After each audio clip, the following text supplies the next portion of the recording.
Hello दोस्तों, one night prep में आपका स्वागत है। हम डिस्कस कर रहे थे classical problems of process synchronization, जिसमें आज हम अपनी थर्ड प्रॉब्लम डिस्कस करेंगे, डाइनिंग फिलोसफर प्रॉब्लम। इस प्रॉब्लम को ध्यान से समझिएगा, हम बहुत अच्छे से इसको एक्सप्लेन करेंगे। सबसे पहले हम प्रॉब्लम समझेंगे और कैसे उसको हम सॉल्व कर सकते हैं, उसके लिए अलग अलग अप्रोच सोचेंगे, ब्रूट फोर्स से लेके ऑप्टिमाइज्ड। और ये बहुत क्लासिकल प्रॉब्लम है, तो इसको ध्यान से देखिएगा, आराम से, पेशेंस। डाइनिंग फिलोसफर प्रॉब्लम ये बोलता है कि एक डाइनिंग टेबल पे 5 फिलोसफर है। फिलोसफर छोड़ो, 5 लोग हैं, ठीक है। 5 लोग बैठे हैं और सेंटर पे नूडल्स रखे हैं, उन्हें नूडल्स खाने हैं। अब कंडीशन ये है कि उन पांचों के आगे 5 चॉपस्टिक्स है, जिससे वो नूडल खा सकते हैं। अब होता क्या है कि अगर सबको नूडल खाने हैं तो सब अपनी चॉपस्टिक्स उठाएंगे, और सब एक एक चॉपस्टिक उठाएंगे तो कोई नूडल खा ही नहीं पाएगा, क्योंकि कंडीशन क्या है कि दोनों चॉपस्टिक होनी चाहिए, तभी नूडल खाया जा सकता है। तो इसकी कंडीशन क्या है? इसकी कंडीशन है कि बोथ चॉपस्टिक्स, दोनों चॉपस्टिक होनी चाहिए, तभी कोई फिलोसफर नूडल खा सकता है, अदरवाइज वो खाली बैठेगा, वो कुछ नहीं कर पाएगा। तो अब पॉसिबल सिनेरियोस क्या क्या हो सकते हैं कि पांचों ने अपनी अपनी चॉपस्टिक्स उठा ली। जैसे अगर मैं चॉपस्टिक को नंबरिंग दूं C1, C2, C3, C4, C5, तो P1 ने C1 उठाई, P2 ने C2, P3 ने C3, P4 ने C4 और P5 ने C5। तो सब एक एक चॉपस्टिक लेके खड़े हैं और खा कोई नहीं पा रहा। तो इससे क्या होगा कि अब ना तो कोई खा पा रहा और ना किसी और को वो चॉपस्टिक देगा, कि प्रीएम्पशन अलाउड नहीं है। तो ये डेडलॉक वाला सिनेरियो, डेडलॉक को हम नेक्स्ट वीडियो में देखेंगे। बट अभी सोचो कि प्रॉब्लम क्या है, मैं प्रॉब्लम बताना चाह रहा हूँ। तो इसको हम फिलोसफर से कंपेयर करके एक्सप्लेन करते हैं, बट एक्चुअल में अगर आप देखो रियल लाइफ में या ऑपरेटिंग सिस्टम में या DBMS में, ये प्रॉब्लम है आपकी रिसोर्स एलोकेशन की। अब 5 अलग अलग प्रोसेसेस है और उनको कुछ रिसोर्सेज चाहिए। तो कौन से प्रोसेस को, सपोज 3 प्रोसेस हमारे पास और उनको रिसोर्सेज चाहिए, तो अब P1 को 2 रिसोर्सेज चाहिए, P2 को सिर्फ पहला चाहिए और P3 को दूसरा चाहिए। तो अब जब तक P1 को दोनों नहीं मिलेंगे तब तक वो अपना काम कर ही नहीं पाएगा, वो अटका रहेगा। और P2 को पहला चाहिए तभी वो अपना काम करेगा, सिमिलरली P3 को ये चाहिए तभी। तो इन केस अगर P1 ने R1 पकड़ा हुआ है और P3 ने R2, तो उस केस में P1 अपना काम कर ही नहीं पाएगा, P1 को वेट करना पड़ेगा। जब P3 अपना R3 वाला जॉब कंप्लीट करेगा तभी वो अपना प्रोसेस कंटिन्यू करेगा। आप समझ पा रहे हो कैसे डेडलॉक होता है? डेडलॉक क्या है कि सब खड़े हुए वेट कर रहे हैं और कोई काम नहीं हो पा रहा, प्रोसेस हो ही नहीं पा रहा, इनफाइनाइट वेटिंग हो रही है। तो डाइनिंग फिलोसफर प्रॉब्लम हम उसको कंपेयर करके बताते हैं कि रिसोर्स एलोकेशन की प्रॉब्लम कैसे हम फेस करते हैं और उसको हम फिर कैसे सॉल्व करते हैं यूजिंग सेमाफोर या मॉनिटर्स, जो भी अभी हम देखेंगे। तो प्रॉब्लम हमको समझ आई कि 5 फिलोसफर हैं, उनके आगे चॉपस्टिक्स है। कंडीशन ये है कि वो चॉपस्टिक तभी खा पाएंगे जब नूडल्स तभी खा पाएंगे जब दोनों चॉपस्टिक उनके हाथ में होगी। एक चॉपस्टिक लेके वो कुछ नहीं कर सकते, वो बस वेट कर सकते हैं दूसरी चॉपस्टिक खाली होने का। तो हमारे पास अलग अलग सिनेरियोज है। पहला सिनेरियो कि एक फिलोसफर बस सोच रहा है, थिंक कर रहा है और कुछ नहीं कर रहा।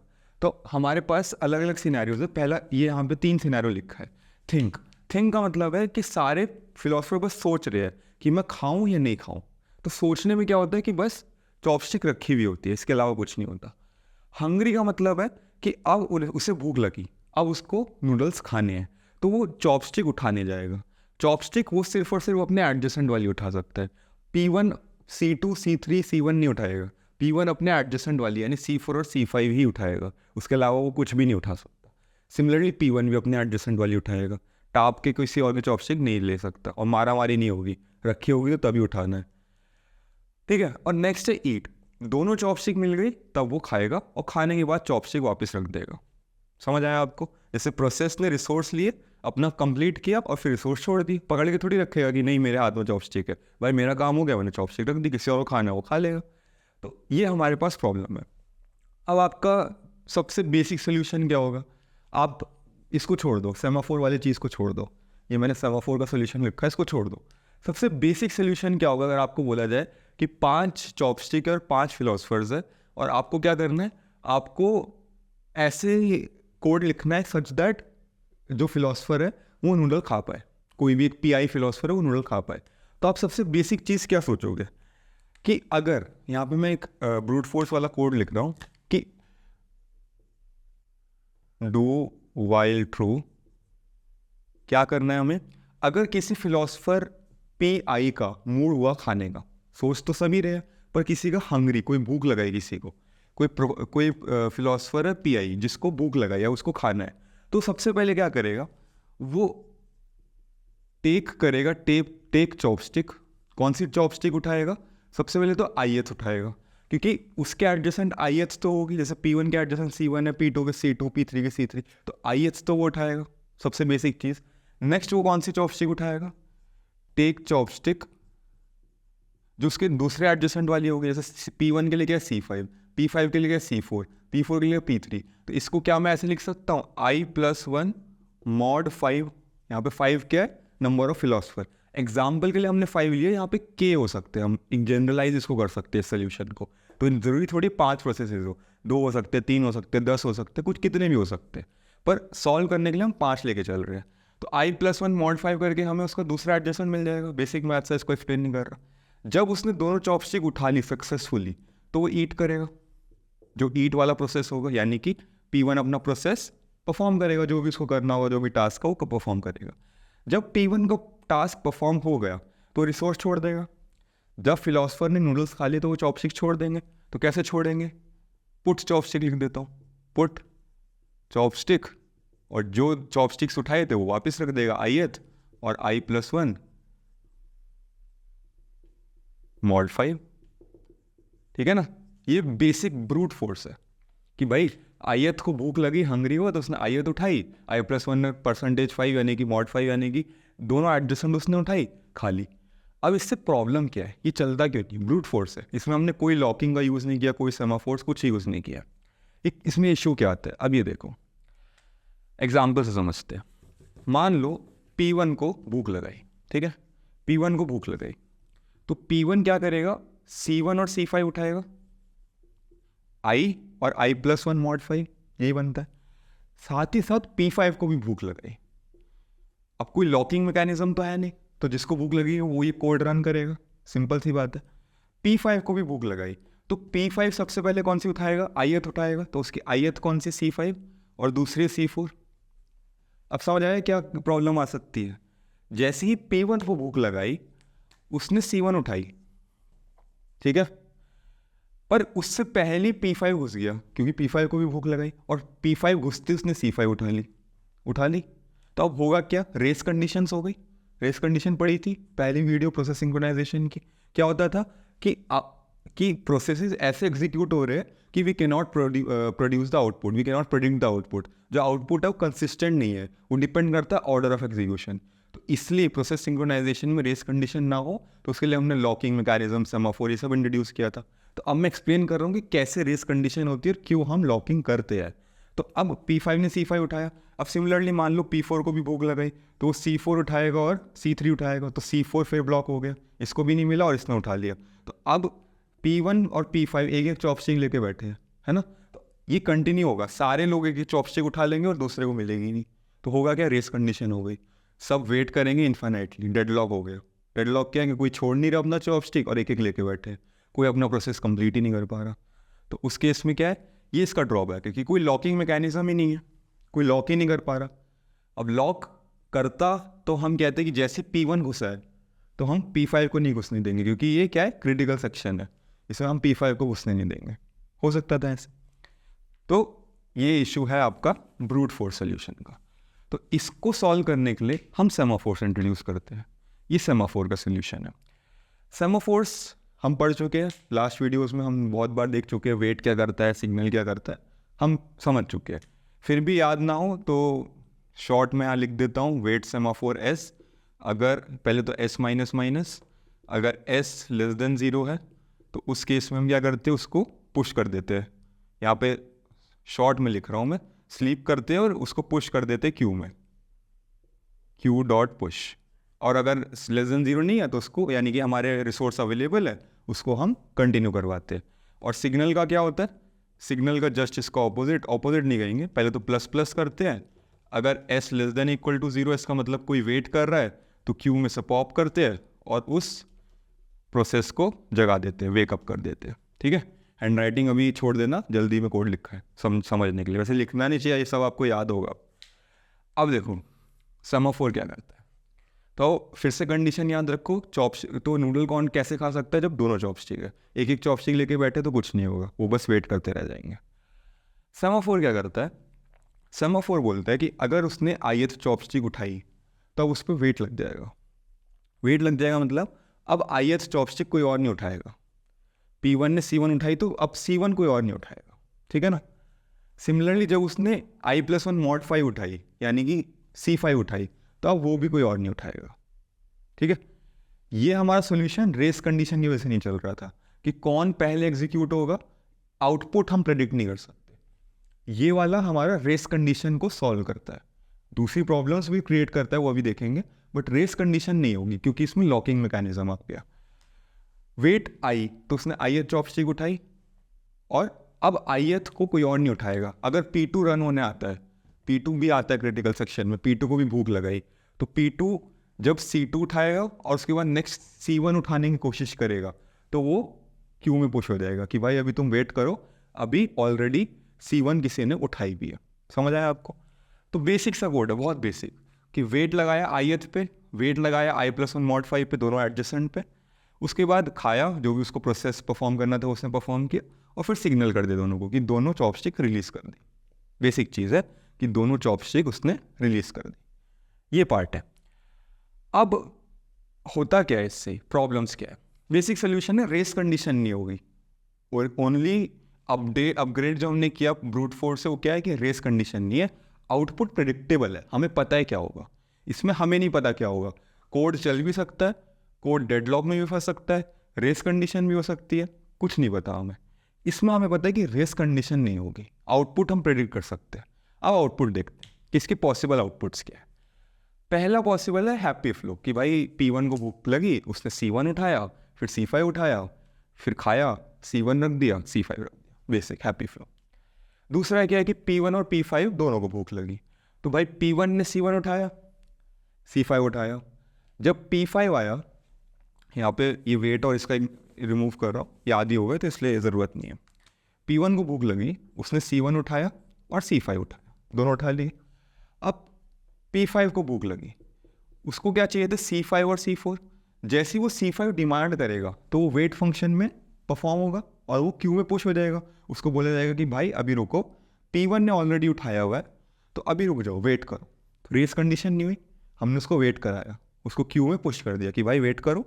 जब P1 ने अपने प्रोसेस परफॉर्म किया, नूडल खा लिया और चॉपस्टिक रख दी, तब सिग्नल होने के बाद P1 ने सिग्नल किया होगा खाने के बाद, सिग्नल का मतलब क्या, उसने रख दी। और अब P5 चेक करेगा कि हाँ भाई C5 मेरे पास है, वो उठा लेगा और खा लेगा। लॉकिंग मैकेनिज्म और रेस कंडीशन हमने अवॉइड किया। अब देखते हैं इस सोल्यूशन में प्रॉब्लम क्या है। प्रॉब्लम ये है कि मान लो पांचों को एक साथ भूख लग गई, पांचों को एक साथ भूख लग गई, तो पांचों को एक साथ भूख लगने से क्या होगा, घुस तो सब सकते हैं इसमें क्योंकि हमने लॉकिंग मैकेनिज्म दिया। लॉकिंग मैकेनिज्म क्या होता है, अगर कॉमन रिसोर्स पे कोई रिक्वायरमेंट है तो उसको वेट में डाल दिया जाता है, यही होता है। तो घुस तो सब सकते हैं। P1 को चाहिए C1 C5, P2 को चाहिए C2 और C1, P3 को चाहिए C3 और C2, P4 को चाहिए C4 और C3, P5 को चाहिए C5 और C4, ठीक है। अब सबसे पहले हर बंदा ith चॉपस्टिक उठाता है, तो P1 ने C1 उठाया, साथ में P2 भी घुस गया, उसने C2 उठाया, साथ में P3 भी घुस गया, उसने C3 उठाया, P4 भी घुस गया, उसने C4 उठाया, P5 भी घुस गया, उसने C5 उठाया। ये सब क्यों उठा पाए, क्योंकि P1 ने अभी तक C5 पर लॉक नहीं लगाया था तो इसलिए वो C5 उठा पाया। सिमिलरली P2 ने C1 पर लॉक नहीं लगाया था तो C1 उठा पाया P1। तो ये इनमें से कोई लॉक नहीं है तो इसलिए सब उठा पाए अपनी ith चॉपस्टिक। क्या अब इनमें से कोई भी I+1 उठा पाएगा, बिल्कुल भी नहीं उठा पाएगा। P1 C5 नहीं उठा सकता, ऑलरेडी लॉक्ड है। P2 C1 नहीं उठा सकता, ऑलरेडी लॉक्ड है। P3 C2 नहीं उठा सकता, ऑलरेडी लॉक है। P4 C3 नहीं उठा सकता, ऑलरेडी लॉक है। सब लॉक्ड है। तो अब क्या है, हर कोई एक एक चॉपस्टिक लेके बैठा है और डेडलॉक है, कोई कुछ नहीं कर सकता। 4 कंडीशंस हो गई डेडलॉक की, चारों फुलफिल होती है। कैसे, पहला म्यूचुअल एक्सक्लूजन। म्यूचुअल एक्सक्लूजन क्या है कि भाई एक चॉपस्टिक को कोई दो लोग नहीं उठाएंगे, कोई दो लोग नहीं उठा रहे, एक चॉपस्टिक को एक ही बंदा उठा कर रखा है। दूसरा है होल्ड एंड वेट, इसको मैं नेक्स्ट वीडियो में अच्छे से डिस्कस करूंगा, अभी ब्रीफ में लिख रहा हूँ। Hold and wait. Hold and wait क्या है कि सब ने अपने रिसोर्सेज होल्ड करा और वेट कर रहे हैं दूसरे रिसोर्स का वेट कर रहे हैं कि P1 ने एक रिसोर्स पकड़ा और C5 का वेट कर रहा है, P2 ने C2 पकड़ रखा, C1 का वेट कर रहा है, ऐसे हर कोई वेट कर रहा है। तीसरा क्या है, नो प्रीएम्पशन। इनमें से हम किसी को ये नहीं कह सकते कि भाई अपनी चॉपस्टिक रख दे, दूसरे को खाने दे, फिर तू उठा लियो, नहीं, प्रीएम्पशन है ही नहीं, अलाउड ही नहीं है। तो प्रीएम्प्ट नहीं हो रहा तो कोई अपनी चॉपस्टिक भी नहीं रख रहा। चौथा क्या है, सर्कुलर वेट। इसमें आप देखो सर्कुलर वेट है, सब एक दूसरे के रिसोर्सेज का वेट कर रहे, एक साइकिल बन गई, सर्कुलर वेट है। तो चारों कंडीशन फुलफिल हो गई, इसका मतलब डेडलॉक है। अब प्रोसेस एग्जीक्यूट ही नहीं होगा, ऐसे में सिस्टम क्रैश हो जाता है। डेडलॉक को कैसे सॉल्व करते हो वो हम नेक्स्ट वीडियो में देखेंगे, बट एक ब्रीफ में बता रहा हूँ, ऐसे में सिस्टम क्रैश हो जाता है। तो अब क्या किया जाए? अब हमारे पास कुछ 3-4 अप्रोचेज है। 3-4 अप्रोचेज मतलब जो हम प्रपोज कर सकते सोल्यूशन। पहला ये है कि हम 5 रिसोर्स में से, मतलब 5 फिलोसफर में से बोले कि कोई 4 ही खा सकते एक बारी में, 5 नहीं खाएंगे। तो ये तो बहुत अजीब बात है। अच्छा, ये सॉल्व कैसे करेगा ये भी देखते हैं। अगर मैं बोलूँ कोई 4 ही खाएंगे, मैं कहूँ कि P5 नहीं खाएगा, तो P5 नहीं खाएगा, इसका मतलब C5 हमें मिल गया। C5 मिलते ही ये काम करेगा, C1 रिलीज़ कर देगा, C1 रिलीज़ करते P2 सॉल्व हो गया, P2 ने C2 रिलीज़ किया, P3 सॉल्व हो गया। तो अगर मैं बोलूँ N फिलोसफर्स है तो उनमें से N-1 ही परफॉर्म कर सकते एक बारी में, तो काम कर जाएगा। इसका मैं कोड भी लिख दूंगा, बट क्या ये सही तरीका है? मैं किस एक फिलोसफर को बोलूँ कि तू मत खा, वो तो बुरा मान जाएगा, वो चला जाएगा टेबल से उठ के। अब इसको रियल लाइफ में सोचो, एक प्रोसेस को बोल दिया जाए कि भाई तू काम नहीं करेगा, क्या पता वो बहुत ही इंपॉर्टेंट प्रोसेस हो, उसको आपने रोक दिया। तो ये अच्छा अप्रोच नहीं है, इसको हम अच्छा अप्रोच नहीं कहेंगे। नेक्स्ट क्या है? नेक्स्ट हम बोलेंगे कि भाई जो भी ऑड नंबर्ड फिलोसफर है वो अपनी लेफ्ट वाली चॉपस्टिक उठाएंगे, और जो इवन नंबर्ड फिलोसफर है वो अपनी राइट उठाएंगे। ऑड नंबर अपनी लेफ्ट उठाएंगे और इवन नंबर जो है अपनी राइट उठाएंगे। तो क्या कहना चाहता हूँ इसको, ये देखो, जो P1 है वो C5 उठाएगा, जो P1 है वो लेफ्ट में उसकी क्या है, C5 है, तो वो C5 उठाएगा। नेक्स्ट है P2 के राइट में कौन है, C2, तो P2 सिर्फ और सिर्फ C2 उठा सकता है। P3 ऑड है तो लेफ्ट उठाएगा, उसका लेफ्ट क्या है, C2। अब वो P2 के लेफ्ट में कौन है, C2, तो वो C2 उठाने का ट्राई करेगा, पर क्या उठा पाएगा, नहीं। तो इसका मतलब ये वेट में चला जाएगा, ये कोई भी रिसोर्स नहीं उठाएगा। आप देख रहे हो एक फिलोसफर कोई उठा ही नहीं पा रहा, इसका मतलब वो वेट में चला गया। P3 के लिए ये C2 जो है ये वेट में चला गया। P4 इवन नंबर है, वो राइट उठाएगा, उसके राइट में कौन है, C4, तो उसने C4 उठाया। P5 के लिए ऑप्शन है C5 और C4, उस P5 क्या ऑड नंबर, वो लेफ्ट उठाएगा, लेफ्ट क्या C4 अगेन लॉक्ड है, तो ये क्या करेगा, वेट करेगा। तो क्या C3 किसी ने उठाया हुआ है, नहीं उठाया हुआ, C3 तो किसी ने उठाया, तो P4 अपना फंक्शन कर पाएगा इजीली, बिल्कुल कर पाएगा। क्या C1 किसी ने उठाया, बिल्कुल नहीं उठाया, नाइस ने, तो P2 अपना कर पाएगा, C1 रिलीज करेगा, C1 नहीं कर लेगा। तो सब प्रोसेस एग्जीक्यूट होंगे, रिलीज करने के बाद बचे हुए प्रोसेस एग्जीक्यूट होंगे। बेसिक चीज़ है। क्या बोला, ऑड नंबर लेफ्ट उठाएगा, इवन नंबर राइट उठाएगा। रिवर्स भी कर सकते हो, इवन वाला लेफ्ट उठाए, ऑड वाला इवन उठाए, तो ये चीज़ हो गई। बट अगेन आपने कंडीशंस लगा दी। रियल लाइफ में सोचो, एक प्रोसेस को कह रहे हो कि तो यही रिसोर्स उठाएगा, इसके अलावा तो कुछ नहीं उठाएगा। तो ये चीज़ इम्प्लीमेंट करना कितना मुश्किल है कि हम एक प्रोसेस को बोले कि तू यही वाला रिसोर्स उठा, ये वाला मत उठा। तो इस चीज़ को मैनेज करना, एग्जीक्यूट करना थोड़ा सा मुश्किल काम है। तो ये सब अवॉइड करने के लिए हम लाते हैं मॉनिटर्स की अप्रोच। मॉनिटर्स की अप्रोच कहती है कि भाई तू चॉपस्टिक एक भी तभी उठाएगा जब तेरी टेबल में तेरे को दिख रही हो तेरे एडजेसेंट दोनों चॉपस्टिक है। दोनों चॉपस्टिक तेरे एडजेसेंट वाली अगर टेबल पे अवेलेबल है तभी तू उठाने जाएगा, मतलब उठाएगा तो दोनों उठाएगा, अदरवाइज एक भी नहीं उठाएगा।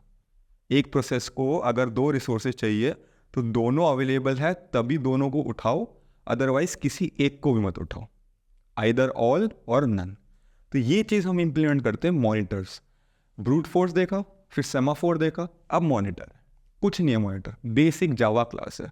आपने एक कोड लिखा है, एक्सप्लेन करने के लिए बता रहा हूँ, एक मतलब एक कंबाइंड प्रोसीजर्स है, मेथड्स है, वेरिएबल्स है, जो क्या प्रोवाइड करता है हमें, लॉकिंग मैकेनिज्म, और उस पर्टिकुलर सेट को, उस पर्टिकुलर जो आपका कंबाइंड कोड है, कंबाइंड पैकेज है, उसको आप सिर्फ मेथड्स को एक्सेस कर सकते हो, उसके वेरिएबल्स को नहीं कर सकते।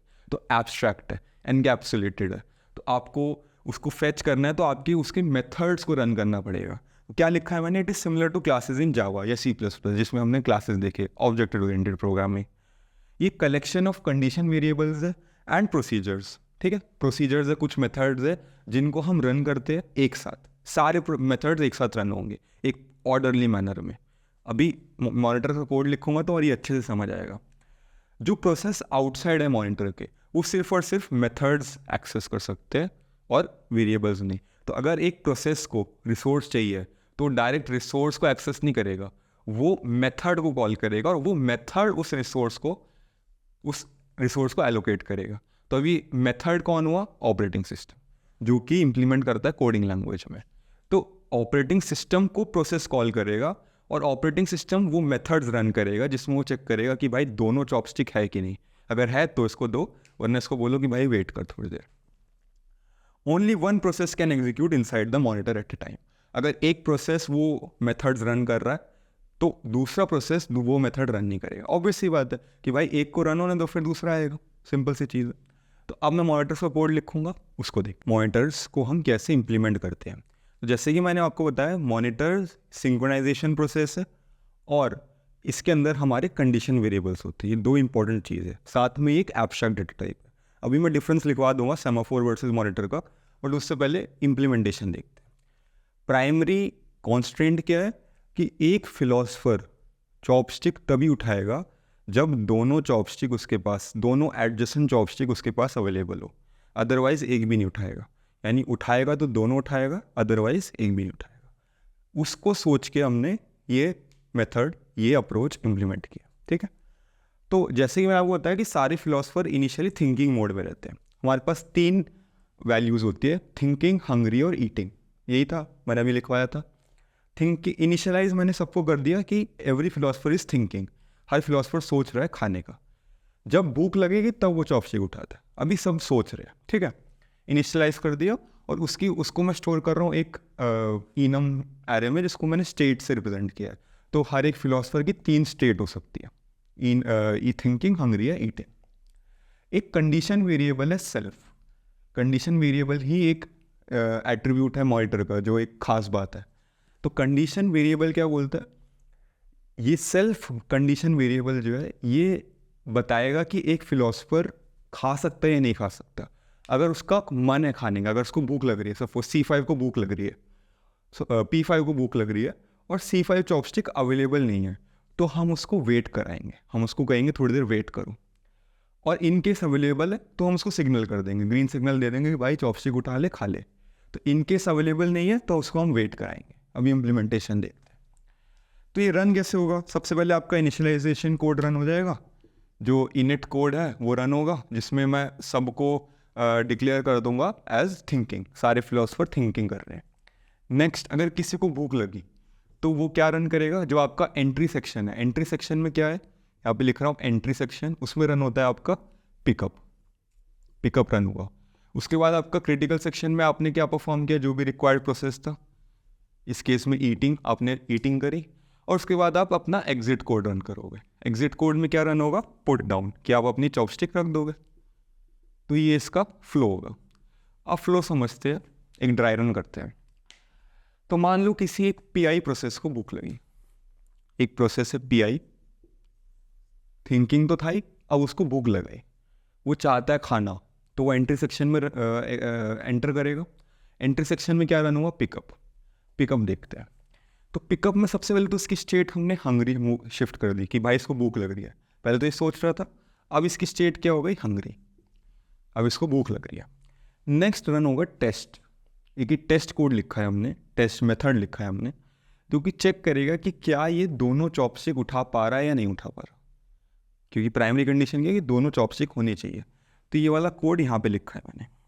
तो ये क्या कंडीशन चेक कर रहा है, दोनों चॉपस्टिक कब अवेलेबल होगी, P1 के लिए C5 और C1 कब अवेलेबल होगी, जब ना तो P2 को भूख लग रही होगी ना P5 को। बेसिक सी चीज़ है। इनमें से कोई भी हंग्री नहीं होना चाहिए, तभी P1 दोनों चॉपस्टिक उठा पाएगा। अगर इनमें से कोई भी एक हंग्री हुआ तो चांसेस है कि इन्होंने चॉपस्टिक अपनी अपनी उठाई हुई होगी, है ना।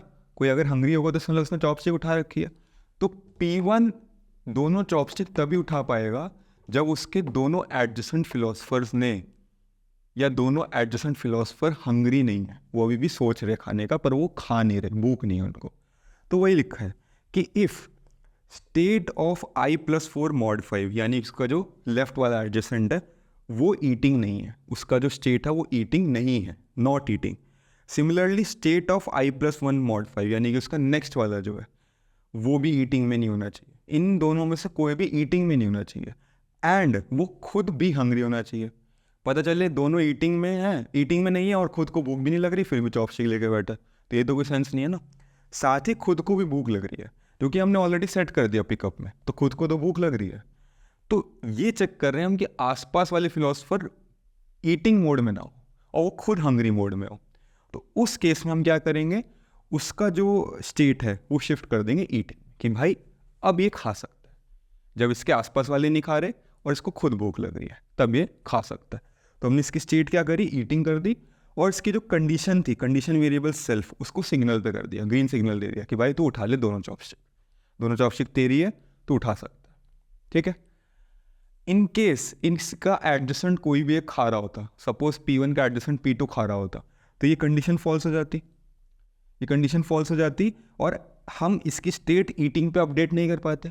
यानी कि इफ़ हमने ईटिंग पे इसको अपडेट नहीं किया, इसका मतलब ये अभी भी हंग्री मोड में है, तो हमने इसको वेट पे डाल दिया कि भाई अभी तू वेट कर, P1 तू वेट कर, P2 खाना खा रहा है अभी, जब P2 खा लेगा उसके बाद तू खाना खाइए, ठीक है। खैर अभी बेसिक सिनारियो देखते हैं जिसमें P1 ईटिंग है, P1 ने दोनों चॉपस्टिक उठा ली, ठीक है ना, P1 ने दोनों चॉपस्टिक उठा ली। P1 के पास अब C1 भी है और C5 भी है, दोनों उसने उठा रखी है। अब P2 को भी भूख लगाई, P2 कहता है यार मेरे को भूख लग रही है, तो वो एंट्री सेक्शन में जाएगा। एंट्री सेक्शन में क्या रन होगा, हंग्री मोड उसका सेट हो गया। उसके बाद टेस्ट कोड, जब वो टेस्ट कोड में घुसा तो उसने रियलाइज़ किया कि भाई P2 का एडजेसेंट यानी P1 ऑलरेडी ईटिंग मोड में है, इसको हम ऑलरेडी ईटिंग कर चुके हैं, तो ये कंडीशन फेल हो गई। तो हमने P2 को बोला वेट कर, P2 को बोला कि भाई अभी तो वेट कर। सिमिलरली अगर P5 भी आया होता तो हम P5 को भी वेट करवाते, P1 के एडजेसेंट में से कोई भी आया होता हम उसको वेट कराते, ठीक है। अब P1 ने पेट भर के खाना खाया, यानी अपने प्रोसेस ने अपना काम किया, अब वो रिसोर्सेज वापस रखना चाहता है, जो चॉपस्टिक्स उसको वापस रखना चाहता है। तो एग्जिट कोड रन होगा, यानी कि पुट डाउन। अब पुट डाउन में देखते क्या करते हैं, पुट डाउन में उसकी स्टेट पहले तो थिंकिंग कर दी, ईटिंग उसका कंप्लीट हो गया, तो वापस थिंकिंग पे आ लो, जब बाद में भूख लगेगी तब देखेंगे, तब दोबारा रन करेंगे। अभी तो उसको थिंकिंग में किया। अब हमने रन किया टेस्ट फॉर उसके एडजेसेंट। क्यों रन किया, जैसे कि हमने देखा P2 वेट में, यानी उसका एंट्री सेक्शन वाला कोड तो रन हो चुका है, बट P2 को क्या चाहिए, C1 चाहिए, और इस C1 कब मिलेगा, जब P1 रखेगा। तो ये कौन बताएगा P2 को कि भाई P1 ने रख दिया, एग्जिट कोड बताएगा। तो एग्जिट कोड PI या P1 के एडजेसेंट फिलोसफर्स को इन्फॉर्म करता है कि इसने अपनी चॉपस्टिक रख दी है, तुम्हें उठानी तो तुम उठा लो। तो टेस्ट I+4 रन होगा, I+4 mod 5 यानी P5 के लिए रन होगा, ये P5 के लिए रन हुआ। तो P5 के लिए पूछा, तो P5 के एडजेसेंट में से तो कोई नहीं खा रहा, ना P4 खा रहा ना P1 खा रहा, बट क्या P5 की स्टेट हंग्री है, नहीं, P5 तो एंट्री सेक्शन में घुसा ही नहीं, तो उसकी स्टेट तो हंग्री है ही नहीं, यानी कि वो अभी भी थिंकिंग में। तो ये कंडीशन फॉल्स हो गई, सिंपली एग्जिट हो गया, कुछ नहीं किया। जब P5 को भूख ही नहीं लग रही तो हम उसको चॉपस्टिक नहीं देंगे। नेक्स्ट रन होगा वो I+1 mod 5 के लिए, यानी कि P2 के लिए। अब P2 के लिए रन हुआ, तो P2 के लिए रन होने पर उसने चेक किया सबसे पहले क्या P1 ईटिंग पे, नहीं, P1 को तो हमने अपडेट कर दिया थिंकिंग पे। दूसरा एडजेसेंट P3, क्या P3 हंग्री ईटिंग पे, नहीं, P3 भी ईटिंग पे नहीं है। क्या P2 हंग्री है, हाँ P2 तो हंग्री है, उसको हम ऑलरेडी एंट्री कोड में सेट कर चुके हैं, इसका मतलब ट्रू हो गया। इसका मतलब स्टेट ऑफ P2 ईटिंग पे शिफ्ट हो गई, और जैसे ईटिंग पे शिफ्ट हुई हमने उसको ग्रीन सिग्नल दिया, उससे अपनी दोनों चॉपस्टिक उठा ली। तो ये कोड हमें क्या हेल्प करता है, तभी चॉपस्टिक उठाओ, तभी रिसोर्सेज एलोकेट करो जब दोनों रिसोर्सेज या उसको जितने भी रिसोर्सेज चाहिए वो सब अवेलेबल है या नहीं है। डेडलॉक नहीं बन रहा तो बिंदास दो। अब जैसे P2 को भूख लग रही है तो उसने C1 और C2 उठा लिए, और P4 को भी भूख लग रही है तो उसने C3 C4 उठा लिए। क्या दिक्कत है? कोई दिक्कत नहीं है। जब वो एडजेसेंट ही नहीं है, कोई कॉमन रिसोर्स ही नहीं है, तो साथ में खाओ, कोई दिक्कत नहीं है। पर कोई कॉमन रिसोर्स है, कोई कॉमन चॉपस्टिक है, तो तभी उठा सकते हैं जब दोनों चॉपस्टिक हो। तो ये कहानी थी मॉनिटर्स की। आई होप आपको अच्छे से समझ आया होगा। 2 मिनट लगेगी, मॉनिटर्स और सेमाफोर का डिफरेंस समझा देता हूँ और अच्छे से ये वीडियो क्लियर हो जाएगी। फिर the difference between semaphore and monitor.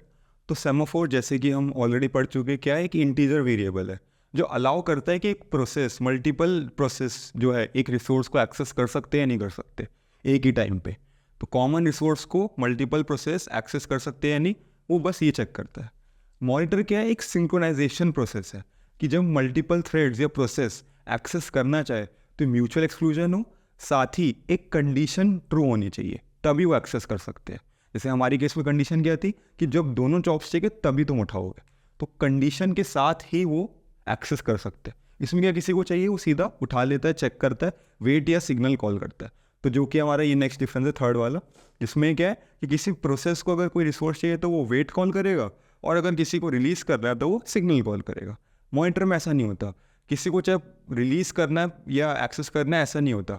उसको चाहिए तो भाई मॉनिटर को कॉल करो, वो तुम्हें एक्सेस भी देगा और रिलीज़ भी खुद करके देगा। तुम्हें इंडिविजुअली कुछ नहीं करना, तुम बस मॉनिटर को कॉल करो, वो सब कुछ करके देगा। और उसके अंदर जो प्रोसीजर है सिर्फ उसी को कॉल करो।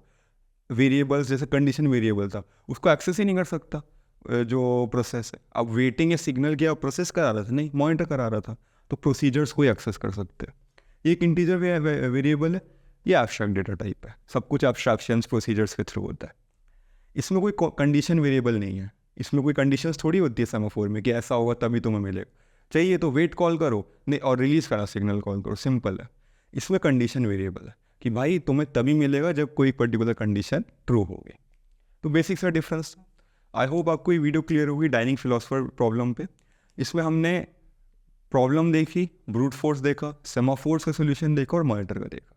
किसी भी यूट्यूब चैनल पे इतना अच्छे से एक्सप्लेन नहीं है सारे मेथड्स, सारे सोल्यूशन। तो वीडियो को अच्छे से देखें, समझे और लाइक करें, शेयर करें और चैनल को सब्सक्राइब कीजिए। Thank you.